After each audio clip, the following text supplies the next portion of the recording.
Hello friends, welcome to my YouTube channel जय माँ माहेश्वरी जय जगन्नाथ। आज भी निकली आसे आपण मानकर लगी देसी पुआल छतीर तरकारी। मुई नहीं गोटे केजी देसी पुआल छती ताके बाछिकी रखी दीचे। छतीर ऊपर आमे पानी टिके देकर बुतरे दमा। तार ऊपर छोट चामच हल्दी गुंड दमा।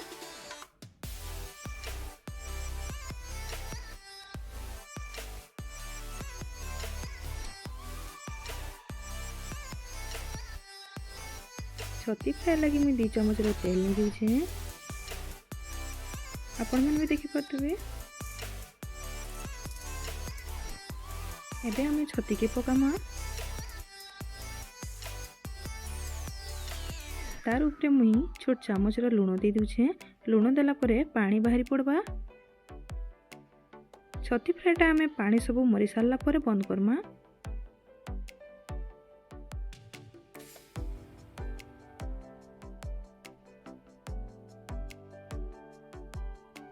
आपण मैंने देखिए मी छती उपरे टिके हल्दी भी देमी। हल्दी देला परे टिके कलरटा अलग आसपा। पानी बाहर से देखुन पानी सब मरी सारला परे आमे छतीटा के बंद कर देमा। देखो सुखी गला न। छतीर मसला लगी मुई 100 ग्राम लहसुन नीचे, अदा टिके नीचे, छोट साइजर प्याज कुटी नीचे, सुखा लंका 4टा नीचे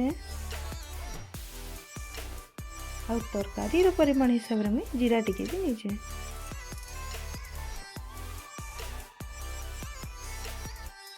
एबे हम गोटा मसला रेडी हो गला न। देखो मी नीचे मीडियम साइज 2टा टमाटो और बड़ साइज प्याज टी। आपण मैंने देखी पारे तरकारी लगी मुई सरसो तेल नीचे। गरम तेल में सरसो टी देखिए पड़ी। कटा है पियाज के दीचे। एबे आमे दुटा तेजपत्ता के पकईदेमा। टेस्टा बहुत भल आसवा। देखो ताकि फ्राए कर दूचे मुई। आपण मैंने देखी पारे प्याज कलरटा केमती चेंज हो गला न जे। देखो एबे मुई मसला के पकाली ताकि फ्राए टी करदेमा आमे।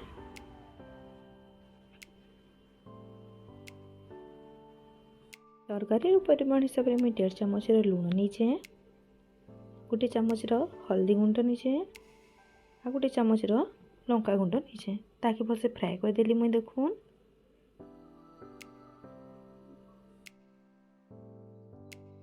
देखुन कलरटा केमती मस्त दिसला न जे।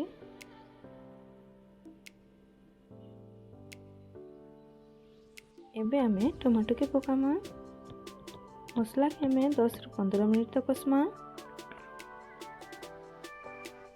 देखो कलरटा केमती भल दिशुची जे रेड दिशुची पूरा। देखी पारे आपण माने भी मसलार कलरटा भल होइछे और पातियारे भी छाड़ुछे। देखो मसला कषा पूरा आम रेडी हो गला न।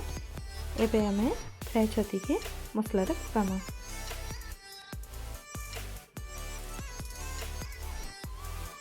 ताकि आमे मिक्स कर दमा। एबे देखो पूरा छतीटा मिक्स हो गला न।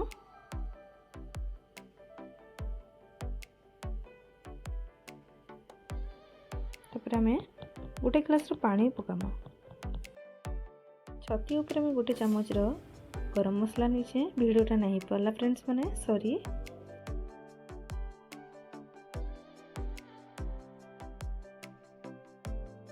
मुई कस्तूरी मेथी टिके पकुचे। आपण माने चाहला धनिया पत्र भी टिके नहीं पारबे। ये गला मो देसी पुआल छतीर तरकारी। आपण माने देखि पारबे छतीर कलरटा केंती आसीची जे। मुई आशा करूचे आज देसी पुआल छती तरकारीटा आपण मानकु भी भल लागिथिबो।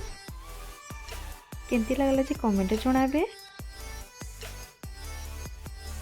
और एंता नुआ नुआ वीडियो देखले हमारे चैनल के लाइक शेयर एंड सब्सक्राइब करूँ।